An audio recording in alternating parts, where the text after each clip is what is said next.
Breaking news.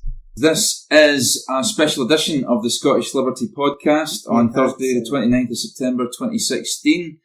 And we will be discussing the Trump-Clinton showdown. The shit show. The shit show.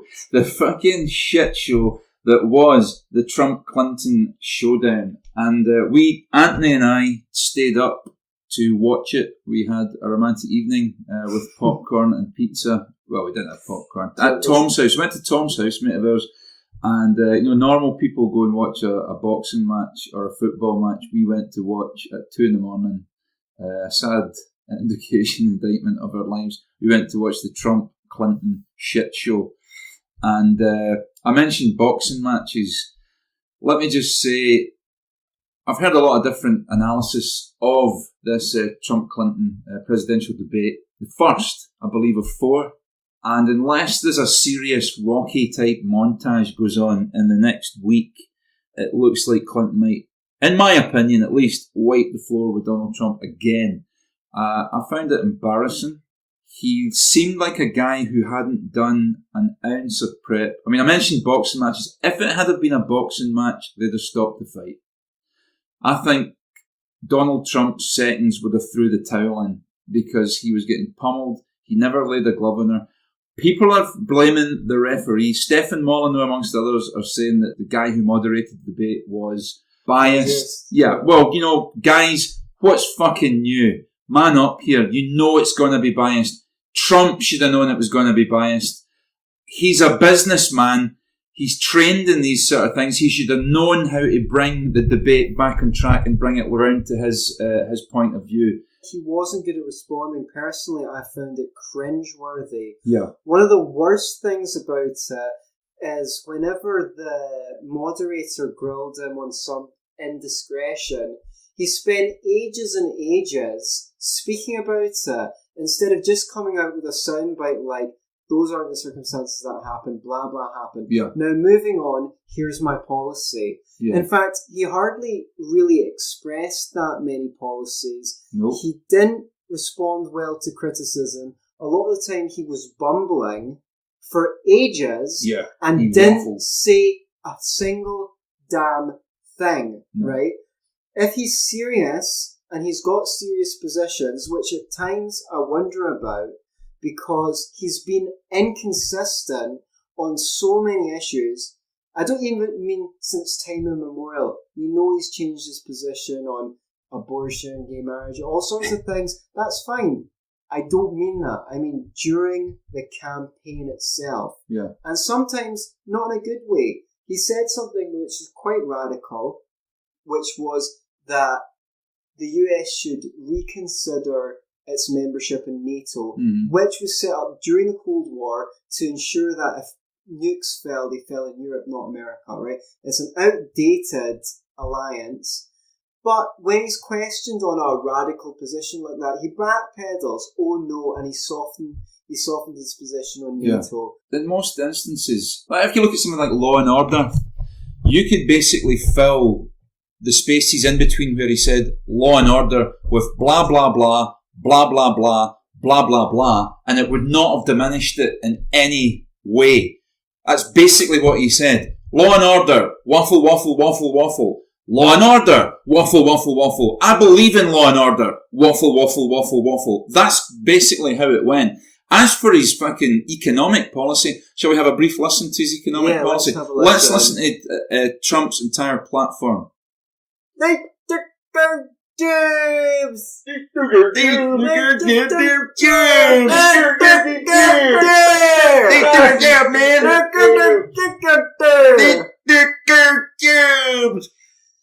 That's basically Trump's entire economic platform. That's what he said. They took our jobs, those lousy Chinese and those Japanese and, dirtinese, jockinese, whatever, anybody else.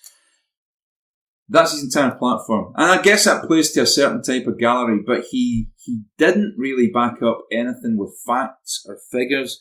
And out of the two of them, his cage was clearly rattled a couple of times by Clinton. He never really rattled her cage, or not visibly, at least, throughout the whole debate. So I think there are some libertarians who are very pro-Trump, and there's some who think he's the lesser of two evils. I know that Reason magazine and Foundation for Economic Education are strongly against him. And I know that our views on this might rattle some of those libertarians, and I'm happy to have them come back to us and tell us what's so fucking great about Trump, right? I think it's obvious from the way that we're framing this show, at least I think it should be, that we had or have a perception that he's the lesser of two evils. I mean, I've certainly thought that up till now. And well, I can't stand Hilary Clinton. But that's just because Hillary Clinton is so bad, right? And there are things that are good about Trump, right? Yeah. He stood up to the media, and my favourite thing about him is that he's destroyed the GOP establishment and the neocons who have been saying they're for small government for time immemorial and keep on increasing the size of government. He's the only person that, if he wins, will both make neocons and social justice warriors cry at the same time. And, you know, I'd like him to win just to see that. Yeah, I'd like him to win just to piss Nicola Sturgeon off, because this is the guy that she tried to ban from Britain and ban from Scotland. Good luck with that one if he's the president of the strongest military power in the world. But what I find with Clinton, I mean, like, here's the thing. People say, okay, what's Trump going to do when he gets in? You know, he's going to do this, he's going to do that. I've no idea what he's going to do, but I do know what Clinton has done. That's demonstrable. Yeah, I mean, she's a war hawk. There's no question about that. He's visibly better than her on foreign policy. I think a good thing about Trump is he doesn't need it. I don't think he feels like he needs to be president. No. He's gone in there and taken some very unpopular positions, right? Mm-hmm. And tolerated being called a bigot and a racist and a sexist and every name under the sun. Every name under the sun, right? So I don't think he's just doing it for personal aggrandizement, despite what his left-wing critics might say. I think that he looks at politics and thinks, these guys are a bunch of idiots, I could do a better job, right? Mm-hmm. And I think that is a good reason to do something. I think that's a good reason to go on to politics, because you think you can do it better than the people who are doing it. Yeah. So on that point, I think he's a better candidate. I do like that he's out of the establishment. But in a way, it's also his downfall, because he doesn't have any political philosophy whatsoever. Or he doesn't see, if he has, he keeps it well obscured. His idea seems to be like, I'm a smart guy, I'll figure it out. And that's kind of authoritarian. Mm. On that, there's a bunch of positions he's taken which I think are terrible. He said that torture works. He's for waterboarding. He says he'd bomb the shit out of ISIS at least twice, and when he says ISIS, he means Syria, as though we've not dropped enough bombs in Syria already so far, as though that's worked, right? Mm-hmm. He said Snowden should be hung as a traitor. He's lied about being against the Iraq war, as we know from the clip from Howard Stern. Sorry, Ford, they had the... Yeah, he says he was always against the Iraq war. Yeah. That doesn't sound like it's the case. It sounds like he used to be for it, and then he changed his position, right? He's Fair enough. Okay, that's great, but as long as he owns it and says, I was kind of for the war, but, you know, well, Hillary Clinton's worse, because she voted for the war. Mm-hmm. I'm not saying that Hillary Clinton's a better candidate. She's a terrible candidate, but that doesn't change the fact that he's not got a good record in civil liberties. He seems to think that the biggest threat to the world is Iran getting the nuke, even though all the stuff they said about Iran getting the nuke has been debunked by people like Scott Horton, who's a great libertarian from antiwar.com. Now he wants this stop and frisk stuff, where the police can just stop and frisk people at all times. And I think that's probably the list of things that I don't like about Trump leading up to this debate. That being said, maybe one of the reasons I'm so incensed and passionate and angry is I was really hoping he'd fucking go to town in Clinton. Yeah. And to all you pro-Trump libertarians out there, you could have wiped the floor with her. You're more intelligent. You know more about political philosophy. You know more about politics than Trump is. And I promise you, libertarians are highly intelligent people. Almost any one of us amongst us being up there would have pummeled her. Yeah. And he was god-awful. So that's my rant. What do you have to say? What do you have to add? Yeah, I think that's what really pissed me off, or really burned my toast black, was the fact that I didn't expect a lot from him. The thing is, she wasn't good. No, she wasn't. He made her look good, you know? She didn't really have much more to say than him, other than, I'm better than you are because I've been in government for a long time and I know what I'm doing and I'm going to do this, I'm going to do that. The sea hag wasn't really that good at all. No, she wasn't. But he handed his own ass to her on a plate, not once, twice, several times. All night. And like you said, Antony, it almost makes you believe the conspiracy theories that he's some sort of stooge. I mean, let's face it, he did finance Clinton's campaign before, way back in the day. And you'd think to yourself, well, look, is this guy in here just to make a clear path through, for Clinton to get the presidency? I really don't know. But that performance was over. Like I say, if it was a boxing match, they'd have stopped the fight. It was really that poorly executed. And you're absolutely right, Antony. Any libertarian I know, without a single bit of hubris, I could have done better in that debate. With my limited knowledge of US politics, I could have done better in that. But any high school student who's in a debating society, briefed, given a half hour or an hour's briefing before that debate, could have done better in that debate. It's not like she pulled surprises out her ass. This was stuff that he should have been up to speed on and been ready with an answer. And he fumbled, he waffled, and it just wasn't good enough. And if he's gonna really have to up his game between now and the next debate, because if it goes similar to that one, I can see him losing a lot of support. Okay, sure, there's a lot of blue collar guys out there who'll be saying, you know what, he's not as slick as her, but we don't need another slick politician. We need one of the guys. We need a guy who has a beer and agrees with us. The big digger jobs. And talking about that, Antony, what do you say to this? Big digger jobs. Right. That was that's his whole economic policy. Right. This is explain why China didn't take their jobs. Explain why they gave them away, or actually just explain it on your own way.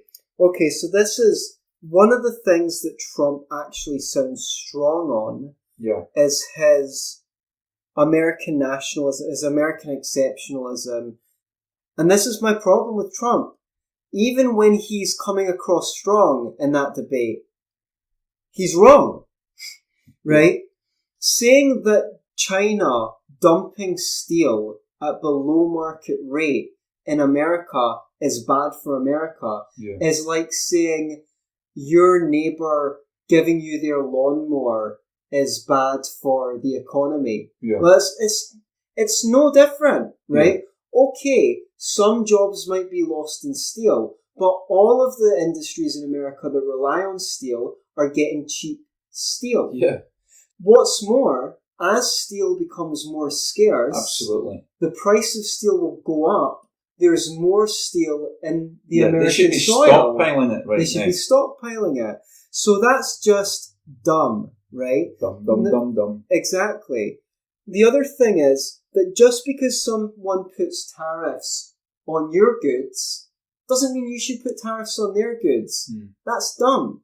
All that means is, okay, well, they're not benefiting from getting cheap stuff from you. Why is it going to benefit you to put a 30% tariff on goods from China so everyone in your country doesn't get cheap shit anymore? That is not going to be good for America. The idea is that America should have manufacturing jobs. Well, there's something called comparative advantage in economics. And that means that every country is better at doing particular things than other countries. Yeah. America's comparative advantage is not in manufacturing. That doesn't mean they shouldn't have any manufacturing. In certain things, they might do it very well. Right. But broadly speaking, because it's an advanced economy, the price of employing people is high, which means it's not a great place for manufacturing. Mm-hmm. It's a good place for people who can work with their minds. It's got a high education level. Okay, the public schools are terrible, and it costs a fortune to go to uni because the government... But that could all be fixed. That could be fixed with less government. Yeah. It's because it's a rich country, it's not got an advantage when it comes to manufacturing, and there should be a migration of their economy towards intellectual work that uses people's minds and things like that. That's just what you've got to do when you've got high wages. His protectionism, all of his arguments against free trade have been destroyed by the classical liberal economists, including my hero Bastiat. So he does sound strong on those, but only because he's a pandering to the lowest common denominator, which is American jobs for American workers and all that stuff that you've heard before, which is just like silly nationalism. And really, it's not clever. It's not economically clever. He's good on saying that NAFTA's a pile of shit. Yeah. But then any government negotiating trade agreements are a pile of shit. Why is the government getting involved in trade agreements? You know what? Just let... Fucking hell, how simple is this? You fucking sell coffee, right? Somebody in another country wants to buy your coffee. You give them coffee, they give you money. And you arrange your own transportation arrangements. Where does the government come into that? You know? Where does tariffs come into that? Why? Because the government wants to wet its beak. So the government puts the tariffs and barriers in place to start with, and then says, don't worry, we'll negotiate a deal to get rid of these tariffs and barriers. Well, you put them in there in the first place, you fuckwits. Yeah. Yeah, and we should be trying as much as possible to buy as much stuff as possible from the poorest countries in the world, because it's good for us to get cheap goods, and it's good for people in the poorest countries in the world to get our custom. So there's no disadvantage to free trade any more than there's a disadvantage to mechanization. People think that mechanization loses jobs, but any one of us could benefit from having our own gardener, hairdresser, butler, chef, and so on. So the more that these jobs are done by people in poor countries, the cheaper we get our stuff, the more money we've got to spend on going for a massage or to the chiropractors or medical treatment. Yes, all that stuff. So there's nothing wrong with people picking our jobs across the whole economy. Nominally, it might harm some people, but are you going to hold the whole country to hostage, to ransom, for the benefit of a few? So I'm really looking forward to hearing from libertarian fans of Trump, because I know you guys are out there. Yeah. All I'm going to say is most of Trump's critics are dumb as fuck, okay? They're social justice warriors. They just say, he's racist, he's sexist. He's got stupid hair. He's homophobic, he's boisterous. Someone needs to do a reasonable analysis, a reasonable critique of Trump. And I haven't been seeing it, so that's why we've got to do it. Tom Woods is possibly the only one. Yeah, Tom Woods has done a good job, but I don't think he's gone into as much detail as we have. I mean, he ain't no... You know, guys, wake up here. Trump ain't no libertarian. I know you think he's the lesser of two evils, and that might be the case, but the lesser of two evils is still an evil. We should focus on the fact that Gary Johnson, regardless that he's not in the debates, is riding at what, 11%, 12% in the polls? I think it's 10, but that's that's unprecedented for a libertarian. Yeah, and he's not a great libertarian. No. But the point is, I mean, that is still something to celebrate. That has never happened before. Yeah. When I became a libertarian, no one in Scotland knew what a libertarian meant. I think it's fantastic that Trump's broken down the media, but he's already made that gain. Now, if he gets in, I'm going to hope that we're going to see him pick some good free market advisors. He is a businessman. Hopefully he'll surround himself with good people, because so far, right, okay, he's supposedly smashed the neocons up, but who's he surrounding himself with? Newt Gingrich, Rudy Giuliani, Ben Carson. They're neocons. Yeah. Unless they've had a massive change of heart over the last couple of years. A relation of mine is from the States, and he was of the opinion that Trump has whipped Hillary's ass. Really? He wasn't watching the debate you were watching. Well, that's what I thought, but here's what he had to say. Right. Hillary was everything the Repubs wanted her to be. Stiff, staring at copy on the page. Trump won with the everyman approach. Most of what he said were lies, but that didn't come across. Do you think, people out there, that Trump won the everyman card? Well, if every man's an ignorant, inarticulate fuck. Well, I mean, there are a lot of ignorant, inarticulate people. Yeah, but a lot of men isn't every man. Okay. Well, I maybe it's because my relation is a liberal and he's voting for Clinton because he thinks she's the lesser of two evils, even though he's not a huge fan of her. She is a criminal. She should be behind bars. I'm not disputing that. But Trump's really going to have to rethink his strategy and tighten up his game, because I was invested in seeing him go out there and kick some fucking ass. And it wouldn't have been a hard job to kick her ass. No. She wasn't that good. And her ass was bare for kicking. Yeah, and he let everyone that was glad, whether you like him or not, you don't have to like him to be glad that he's kind of fudged the bucket and kicked up the establishment. Do you know what, though? Let's supposing that you're out there and you do like Trump and you are a Trump supporter. Wouldn't you want somebody like us to say, listen, dude, that was a terrible performance. You're capable of better. You were capable of going out there and absolutely trouncing her, and you didn't do it. Why would you want him to continue along the same vein, waffling, spouting inanities, and kind of just harping on the same thing? Yeah. And not even something very basic. When they pulled the sea hag up about her fucking emails, she'd done a very simple but effective thing. She said, I made a mistake. I'm sorry. Right?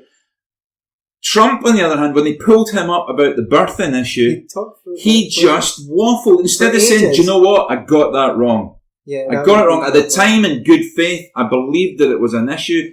I believed some bad advice that I got. And after I knew the truth, I still went on, do you know what? I should have let it go. It was a mistake, and I've learned from it.